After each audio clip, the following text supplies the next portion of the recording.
يا أيها السلفي خذ بنصيحتي واسمع هديت إلى رضا الرحمن. حضرت عثمان رضی اللہ تعالیٰ نے پانی منگایا اور وضو کیا، 3 مرتبہ ہاتھ دھلا، اس کے بعد کلی کی، ناک میں پانی ڈالا، چہرہ دھلا 3 مرتبہ، پھر 3 مرتبہ دایاں ہاتھ دھلا، پھر 3 مرتبہ بایاں ہاتھ دھلا، پھر مسح کیا، شروع سے آخر تک لے گئے، آخر سے شروع تک لے آئے، اور اس کے بعد 3 مرتبہ دایاں پاؤں دھلا اور 3 مرتبہ بایاں پاؤں دھلا۔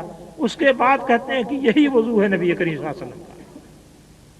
لیجئے یہ بھی بیان ہے، نبی کریم صلی اللہ علیہ وسلم وضو کا طریقہ بیان کر رہے ہیں لیکن زبان سے نہیں بیان کر رہے ہیں، پانی لے کر کے ہاتھ پاؤں دھلتے ہوئے بتاتے ہیں کہ یہ وضو ہے، اور جو آدمی اس طریقے سے وضو کرے اور 2 رکعت نماز پڑھے، اس میں اپنی طبیعت سے بات نہ کرے تو اللہ تعالیٰ اس کو اس طریقے سے بخش دیتا ہے۔ بہت سارے اعمال تھے جس کو نبی کریم صلی اللہ علیہ وسلم زبان سے بیان کرنے کے بجائے عملاً کر کے دکھاتے تھے۔ 5 وقت کی جو نمازیں ہیں اس کو بھی آپ نے پڑھ کے بتایا، بلکہ ایک آدمی آیا اور نبی کریم صلی اللہ علیہ وسلم سے کہا کہ مجھے نماز کا وقت بتا دیجئے۔ آپ نے کہا کہ ٹھہر جاؤ۔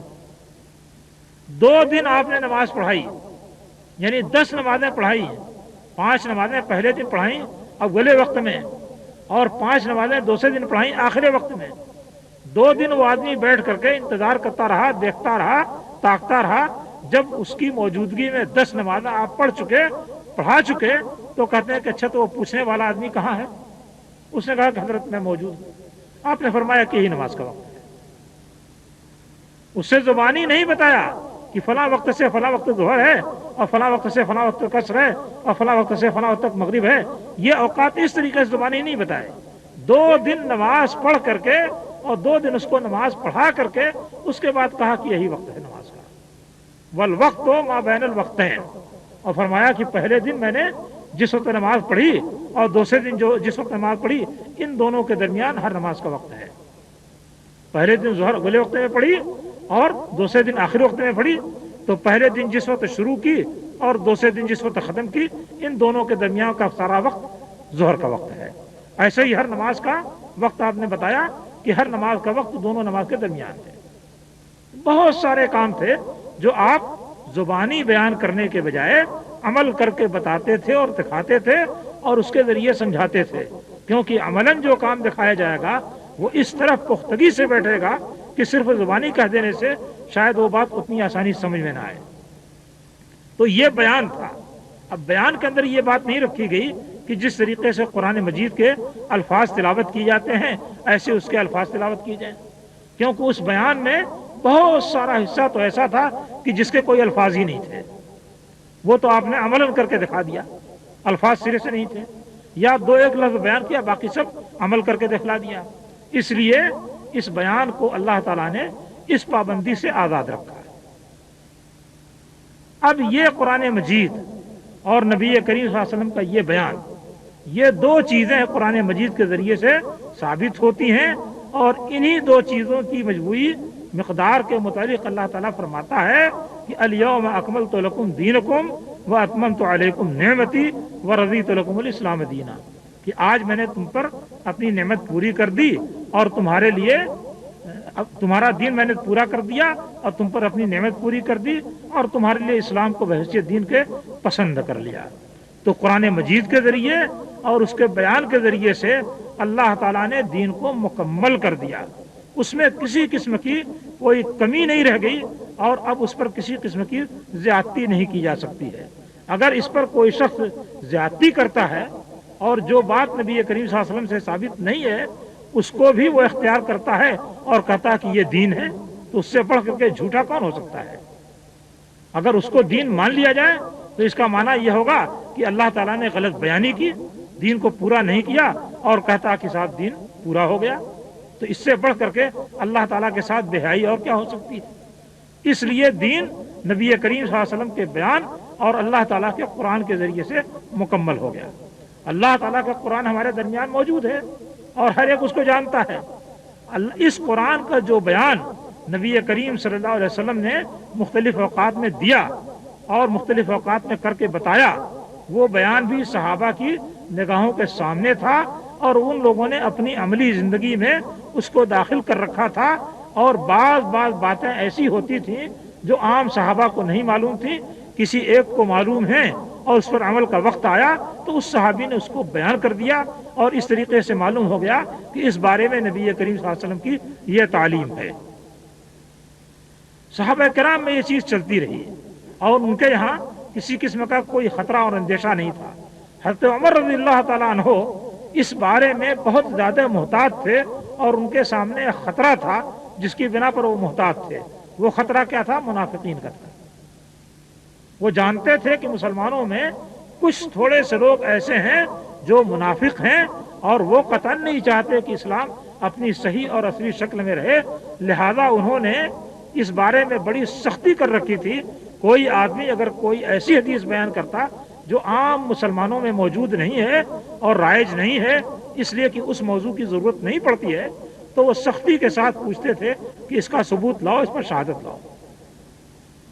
اب ان کی سختی کو دیکھ کر کے منافقین کو یہ جرأت ہی نہیں ہو سکی کہ دین کے بارے میں کوئی بات کہہ سکیں، کیونکہ وہ جانتے تھے کہ اگر ہم کوئی ایسی بات کہیں گے جو نبی کریم صلی اللہ علیہ وسلم نے نہیں فرمائی ہے تو ہمیں کوئی گواہی نہیں مل سکتی ہے، اور ایسی صورت میں ہماری پیٹھ پر درے لگیں گے اور ہماری حالت بگڑ جائے گی۔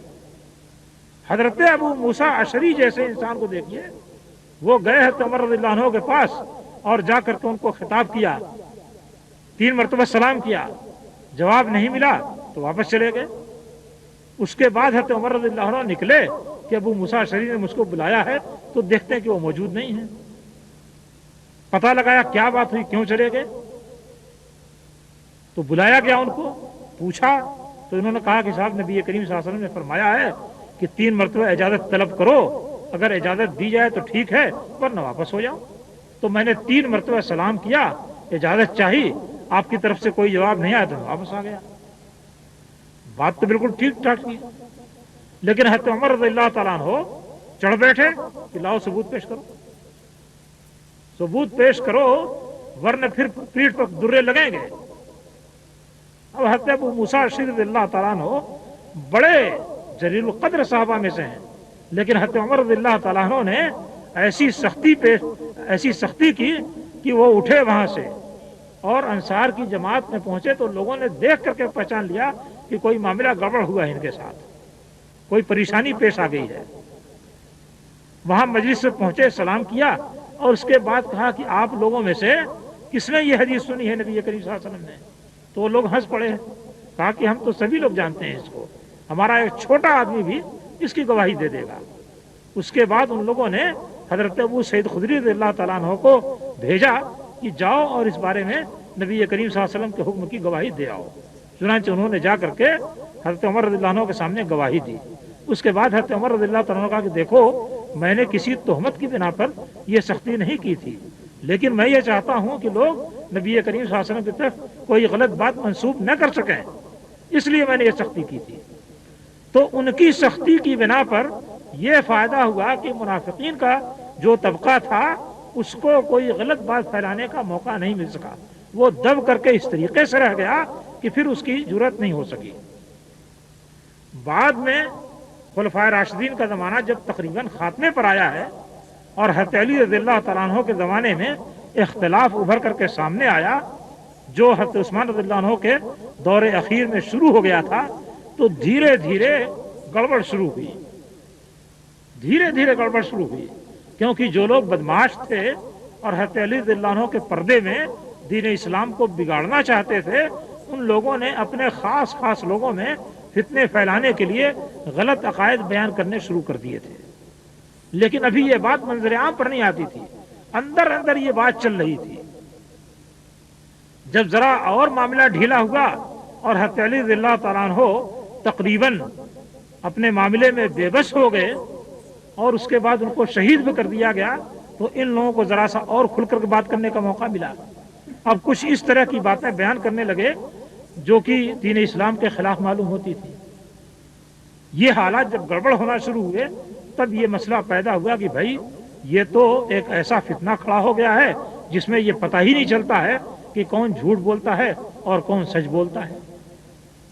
اب ہونا یہ شروع ہوا کہ ان لوگوں نے بہت ساری احادیث گڑھ کر کے نبی کریم صلی اللہ علیہ وسلم کی طرف منسوب کرنی شروع کر دی۔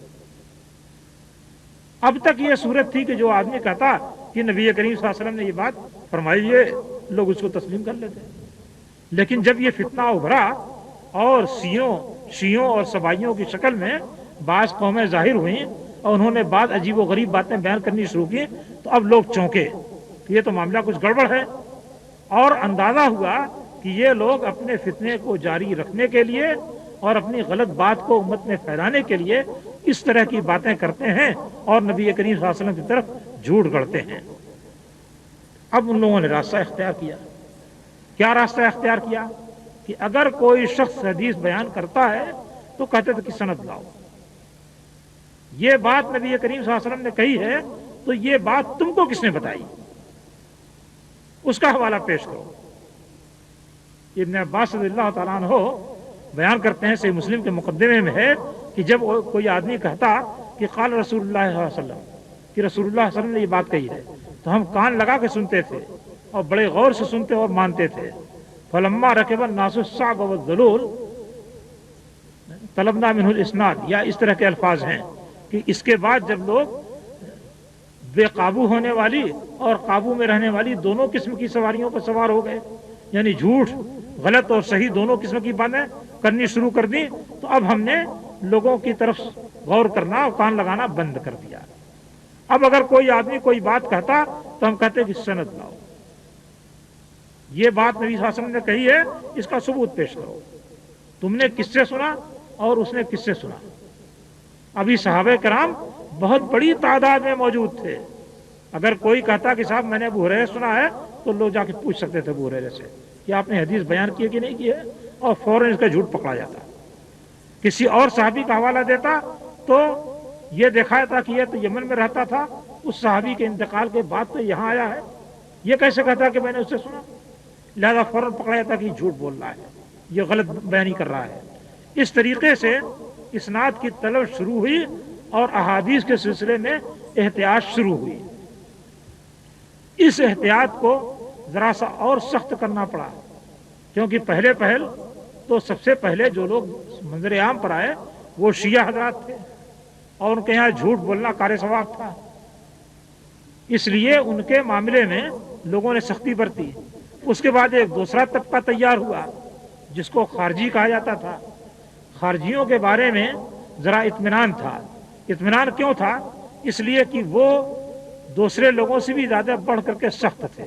وہ کہتے تھے کہ جو آدمی گناہ کبیرہ کا ارتکاب کرے وہ کافر ہو جاتا ہے اور ہمیشہ جہنم میں رہے گا، تو جھوٹ بولنا بھی گناہ کبیرہ ہے۔ تو اب جن کا ایمان و عقیدہ ہی یہ ہے کہ گناہ کبیرہ کا ارتکاب کرنے والا کافر ہوگا اور جہنم میں ہمیشہ رہے گا، وہ جھوٹ کیوں بولے گا؟ اس لیے خارجیوں کے بارے میں تو خطرہ کم تھا، شیعوں کے بارے میں خطرہ زیادہ تھا، لیکن خارجیوں کے بارے میں بھی خطرہ کچھ نہ کچھ ضرور موجود تھا۔ کیوں موجود تھا؟ اس لیے کہ اس میں جو اس ایمان و عقیدے پر تھے وہ ان سے تو جھوٹ کا خطرہ نہیں تھا، لیکن جو ان کے لیڈر تھے، ان کے رہبر تھے، ان کے سامنے تو صرف دنیا تھی، ان کے سامنے صرف دنیا تھی، اور دین کا انہوں نے کھول اور لبادہ پہن رکھا تھا، لہذا اس بات کا امکان تھا کہ یہ اپنی بات چلانے کے لیے جھوٹ بولیں، اس لیے ان کے بارے میں بھی احتیاط برتی گئی۔ پھر کچھ اور وقت گزرا تو اس کے بعد یہ اندازہ ہوا کہ کچھ اہل سنت بھی اپنے اپنے حصے کو مضبوط کرنے کے لیے غلط گوئی سے کام لے رہے ہیں، لہذا یہاں بھی توجہ دینے کی ضرورت پڑی۔ تو اس طریقے سے دور صحابہ ہی میں اس بات کی ضرورت پڑ گئی کہ جو لوگ حدیث بیان کرتے ہیں ان کی پوری کیفیت اور حیثیت کو جان اور سمجھ لیا جائے۔ اور دیکھیے انسانی معاشرے میں کون کس ڈھنگ کا آدمی ہے اس کا جاننا کوئی مشکل نہیں ہے۔ آج آپ یہاں بیٹھے ہیں، سینکڑوں آدمی کو جانتے ہیں، کوئی آدمی آپ سے پوچھتا کہ صاحب فلاں آدمی کس طرح کا ہے، آپ کہیں کہ ایک پیسہ مت دینا، وہ قابل اعتماد نہیں ہے، لے لے گا تو مار جائے گا، ہضم کر لے گا، کھا جائے گا تو کوئی نہیں واپس کرے گا، آپ جانتے ہیں ایسے آدمیوں کو۔ اسی طریقے سے کسی کے بارے میں پوچھے کوئی آدمی کہ صاحب فلاں کیسا ہے، اس کا حال کیا ہے، تو آپ کہیں کہ بالکل قابل اطمینان آدمی، جتنا پیسہ چاہو دے دو، وہ پائی تمہارا حساب چکا دے گا اور ایک پیسہ بھی باقی نہیں چھوڑے گا۔ یہ باتیں آپ سب جانتے ہیں، اپنے معاشرے اور اپنے زمانے کے لوگوں کے متعلق خوب اچھی طریقے سے جانتے ہیں. تو اسی طریقے سے جس زمانے میں لوگ تھے اس زمانے کے لوگوں کے حالات کو وہ جانتے تھے, اور جب اس کی ضرورت پڑی کہ جو لوگ حدیث بیان کر رہے ہیں وہ کیسے ہیں اور جن کے حوالے سے بیان کر رہے ہیں وہ کیسے ہیں, تو ان صورتوں میں ان سارے لوگوں کے حالات پر لوگوں نے نظر ڈالنی شروع کی اور حالات کو دیکھ کر کے ہی حدیث قبول کرتے تھے. اگر وہ قابل اطمینان ہے تو ٹھیک ہے, قابل اطمینان نہیں ہے تو ٹھیک نہیں ہے. آج آپ دیکھ لیجئے اس دنیا میں صرف ایک ملک میں نہیں بلکہ سارے عالم اسلام میں کون کون سے لوگ بڑے درجے کے اہل علم ہیں, پختہ ہیں, ٹھوس ہیں, قابل اعتماد ہیں, اور کون لوگ قابل اعتماد نہیں ہیں. اس کو بھی جمہور مسلمان جانتے ہیں, عام مسلمان جانتے ہیں. لہذا اس زمانے میں جب کہ اس کی سخت ضرورت تھی مسلمان کو نہیں جانتے, اس لیے انہوں نے اس کو جانا, اس کو پرکھا اور اس کو اپنی کتابوں کے اندر نوٹ کرنا اور درج کرنا شروع کیا. پھر ایک تیسری بات ہوئی, کسی بھی امت کے اندر جب ترقی ہوتی ہے تو ترقی رفتہ رفتہ آگے بڑھنا شروع ہوتی ہے. خلفائے راشدین کے دور سے مسلمانوں میں جو ترقی شروع ہوئی تو نہایت تیز رفتار ترقی تھی, صدیوں کا کام برسوں کے اندر ہوتا تھا. حضرت عثمان رضی اللہ تعالیٰ عنہ جس قرآن مجید کی تلاوت کرتے ہوئے شہید کیے گئے اس کا ایک نسخہ ترکیہ کے اندر موجود ہے. کویت کے کچھ حضرات گئے تو ان لوگوں نے اس کا فوٹو لیا اور خاص طریقے سے اس جگہ کا بھی فوٹو لیا جہاں پر کہ آپ کا خون پہنچا تھا اور جہاں پر چھینٹے اس کے لگے ہوئے تھے. اس کی کئی کاپیاں ان لوگوں نے بنائی. ایک کاپی میرے پاس ہی بھیج دی. اس وقت میں بنارس میں تھا ہندوستان میں, اور اس کو میں نے دیکھا, اس کے کئی پہلو پر غور کیا تو ایک پہلو کو دیکھ کر کے مجھے بہت تعجب ہوتا تھا. کیا وہ پہلو تھا؟ نبی کریم صلی اللہ علیہ وسلم کے زمانے میں جو خطوط بادشاہوں کو لکھے گئے تھے ان کے فوٹو آج موجود ہیں. اسی طریقے سے حضرت ابوبکر رضی اللہ تعالیٰ عنہ نے حضرت عمر رضی اللہ تعالیٰ عنہ کے لیے جو خلافت لکھوائی تھی اور جس کے لکھنے والے حضرت عثمان رضی اللہ تعالیٰ عنہ تھے, اس کا بھی فوٹو موجود ہے. اب ان خطوط کے فوٹو کو دیکھیے تو بالکل بے ڈھنگ ٹائپ کے لگتے ہیں. حضرت عثمان رضی اللہ تعالیٰ عنہ جس قرآن کو پڑھتے ہوئے شہید ہوئے اس کے حروف نہایت ہی صاف, نوک پلک, انتہائی درست. میں نے کہا کہ یہ کیا عجیب بات ہے, ابھی نبی صلی اللہ علیہ وسلم کے زمانے میں رائٹنگ اس طرح کی تھی اور ان کے زمانے میں رائٹنگ اس طرح کی کیسے ہو گئی؟ تو ہمارے ہندوستان میں ایک صاحب ہیں جو اس معاملے میں بہت ہی آگے ہیں. میں نے ان سے یہ بات پیش کی کہ بھائی یہ ایک چیز مجھے کھٹک رہی ہے, آپ اس کے متعلق بتا دیجئے کہ یہ کیا ہوا. تو کہنے لگے کہ مولانا آپ کس خیال میں ہیں, آپ کیا سوچ رہے ہیں؟ خلافت راشدہ میں جب جماؤ آیا ہے تو ہر میدان میں مسلمانوں نے اس تیز رفتاری سے ترقی کی ہے کہ صدیوں میں جو چیز انجام پاتی تھی وہ 8 برس 10 برس کے اندر انجام پانے لگی. کہا کہ یہ خط اسی کا نتیجہ ہے, وہ خط کا بہت ہی ماہر آدمی ہے. تو اس نے کہا کہ بالکل قطعی طور سے میں یہ کہتا ہوں کہ حضرت عثمان رضی اللہ تعالیٰ عنہ کے زمانے ہی کا یہ خط ہے, یہ بات کا نہیں ہے, یہ بالکل صاف بات ہے, کیونکہ اس زمانے تک خط نے اتنی زیادہ ترقی کر لی تھی. اس کا اندازہ اس سے بھی ہوتا ہے کہ اس زمانے میں آرا مشینیں نہیں تھیں اور دنیا بھر کی مشینیں جو آج ایجاد کی گئی ہیں یہ مشینیں نہیں تھیں.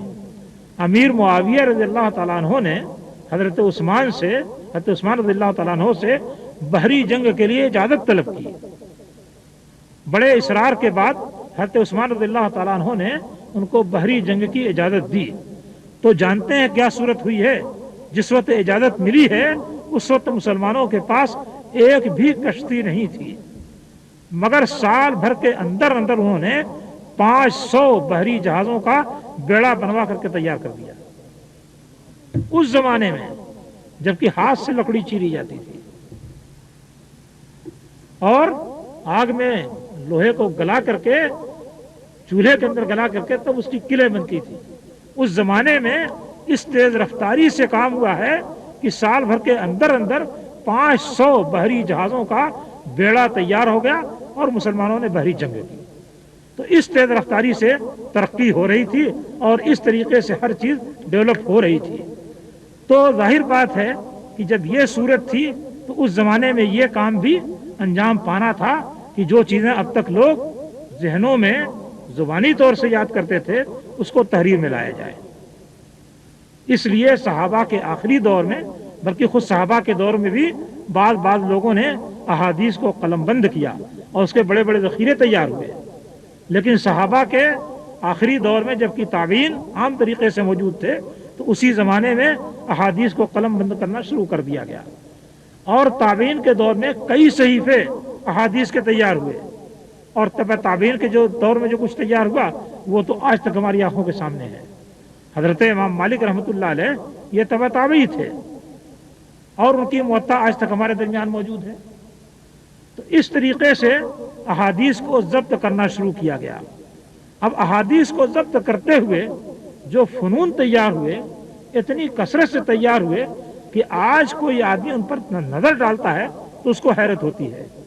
خطیب بغدادی گزرے ہیں، خطیب بغدادی نے علوم حدیث میں 40 فنوں پر کتابیں لکھی ہیں، یعنی 40 عدد نہیں، 40 فنون پر انہوں نے کتابیں لکھی ہیں۔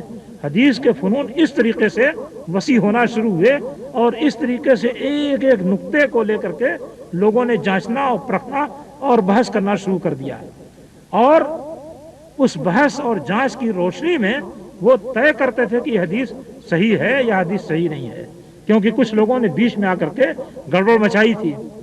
گڑبڑ مچانے والے کون تھے اس کے بارے میں ابھی آپ نے سنا کہ پہلے شیعہ حضرات نے گڑبڑ مچائی، پھر انہی کے مقابل میں خارجی تیار ہوئے، انہوں نے گڑبڑ مچائی۔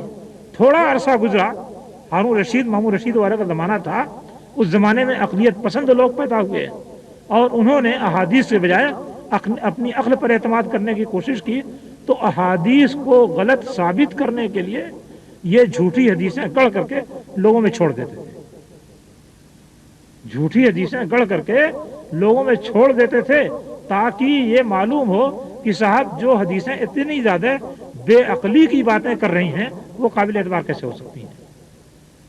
اچھا، اسی زمانے میں ایک اور طبقہ پیدا ہو گیا تھا، یہ صوفیاء کرام اور بزرگان دین کا طبقہ تھا۔ یہ کمبخت بھی یہ کام کرتے تھے کہ جھوٹی حدیثیں گڑگڑ کر کے لوگوں میں پھیلاتے تھے اور کہتے تھے کہ اس ذریعے سے ہم لوگوں کو اللہ تعالیٰ کا خوف دلائیں گے اور بزرگ بنائیں گے، یعنی اللہ کا کلام اور اللہ کے رسول کا کلام ان کے لیے کافی نہیں تھا، اور وہ اپنی طرف سے گڑھ کر کے جو باتیں کہتے تھے وہ سمجھتے تھے کہ اسی سے لوگوں کے اندر، لوگوں کے دلوں میں رقت پیدا ہوگی اور وہ دیندار بنیں گے۔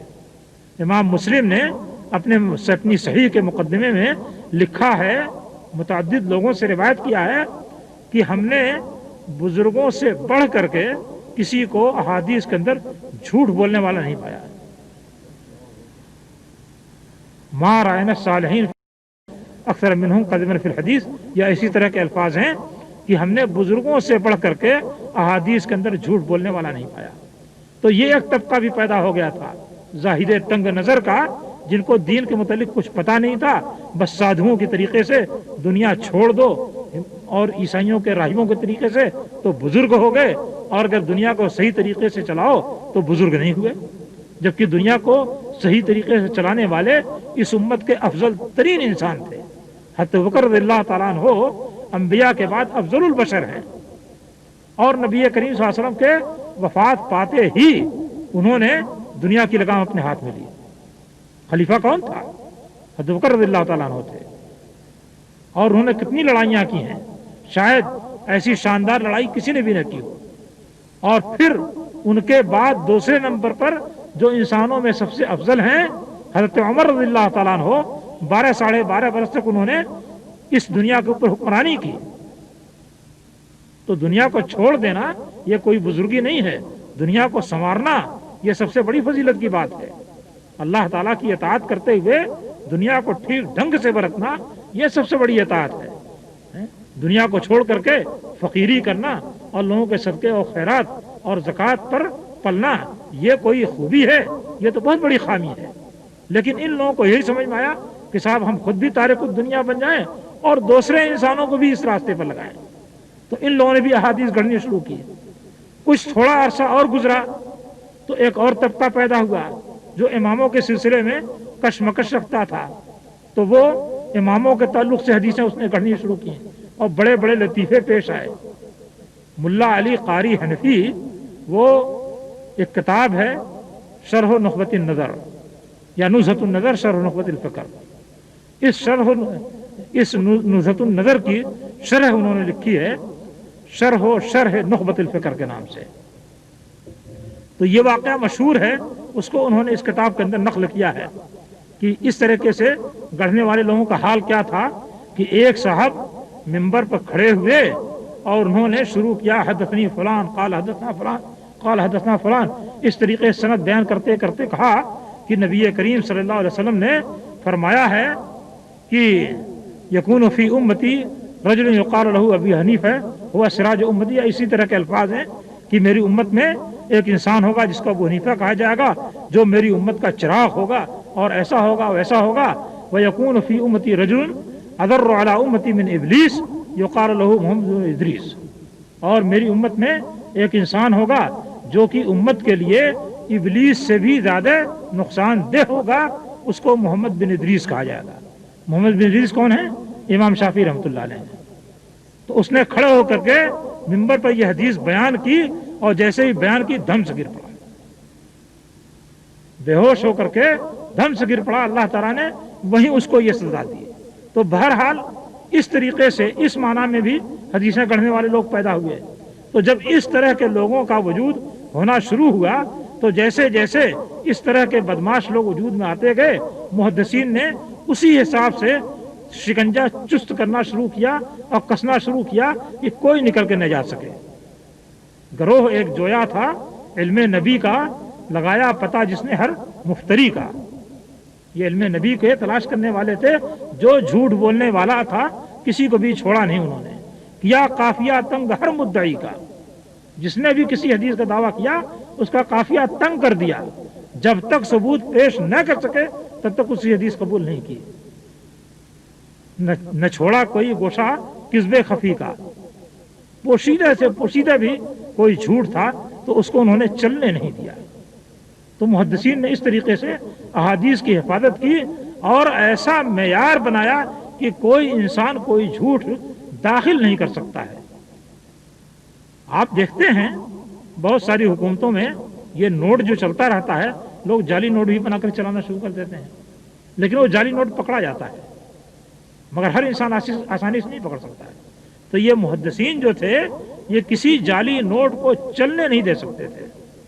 ان کے پاس بہت سارے معیار تھے اور اللہ تعالیٰ نے ان کو قوت حافظہ ایسی دی تھی کہ اس کی مثال دنیا میں ملنی مشکل ہے. آپ اور ہمارے ذہن میں بھی ایسا ہوتا ہے کہ بعض دفعہ بعض جملے اور بعض کلمات ذہن سے چپک جاتے ہیں. ایک مرتبہ ایک شعر سن لیجئے، پھر ایسا وہ ذہن سے چپکتا ہے کہ کبھی بھولتا نہیں ہے. کوئی قول سن لیجئے، وہ ذہن سے چپک جاتا ہے، کبھی نہیں بھولتا ہے.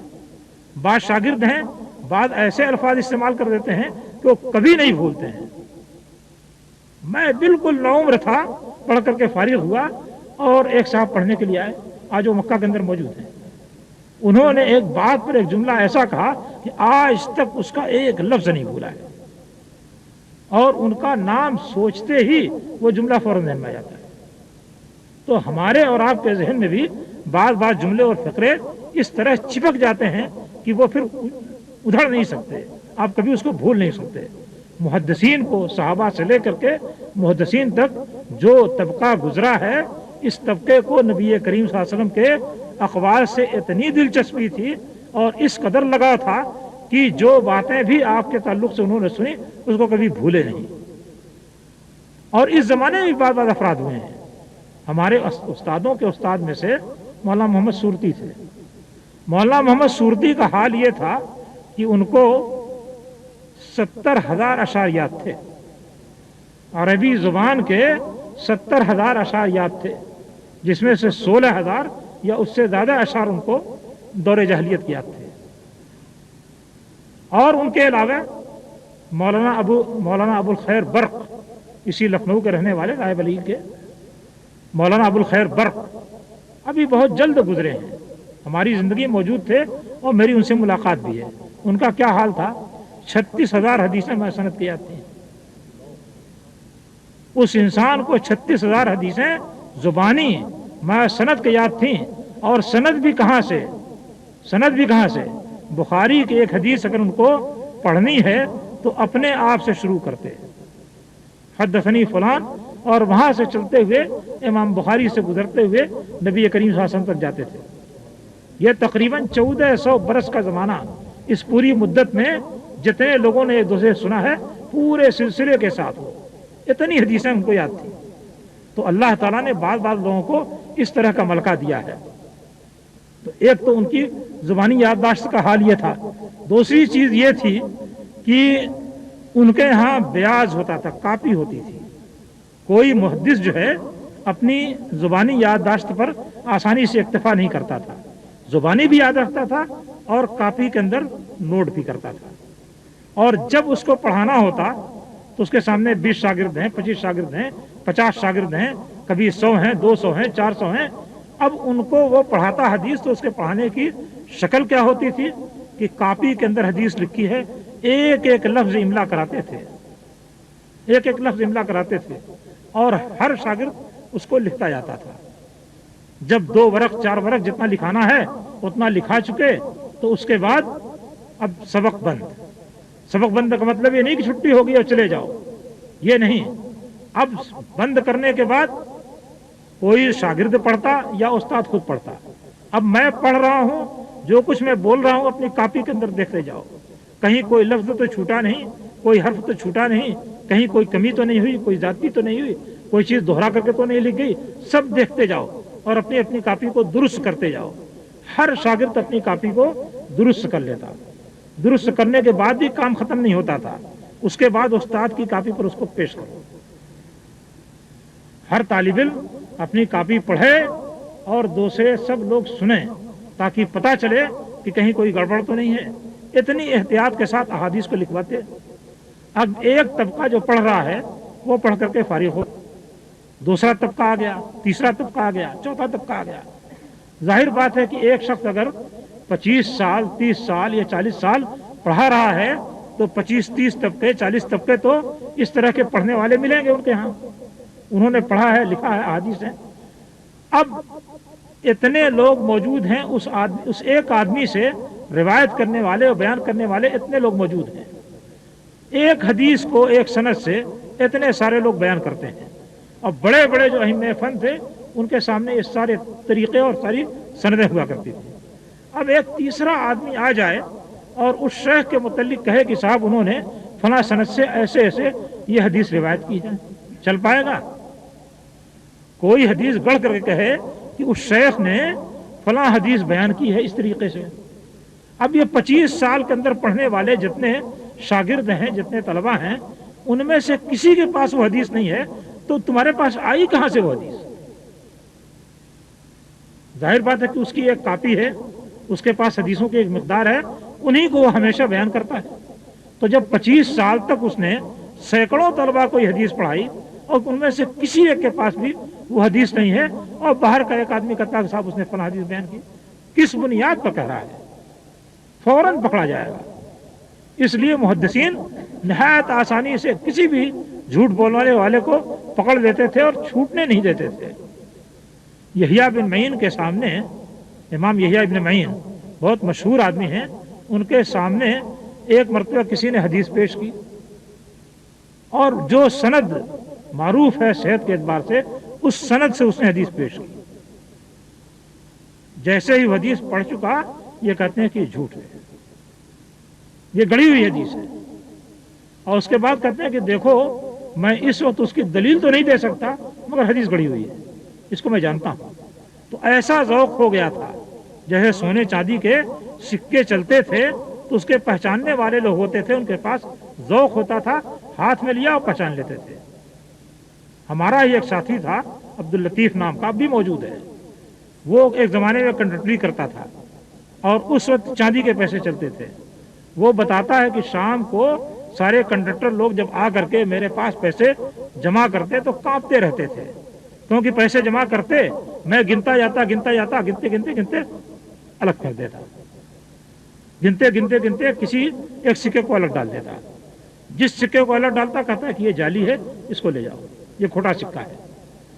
اب وہ کسی کے پاس بھی جا کے کوشش کرتے کہ اس کو صحیح ثابت کرنے، ثابت نہیں ہوتا تھا، اور کہتا کہ صرف ہاتھ میں آیا وہ ڈھک نہیں دیتا تھا، یہ غلط ہے.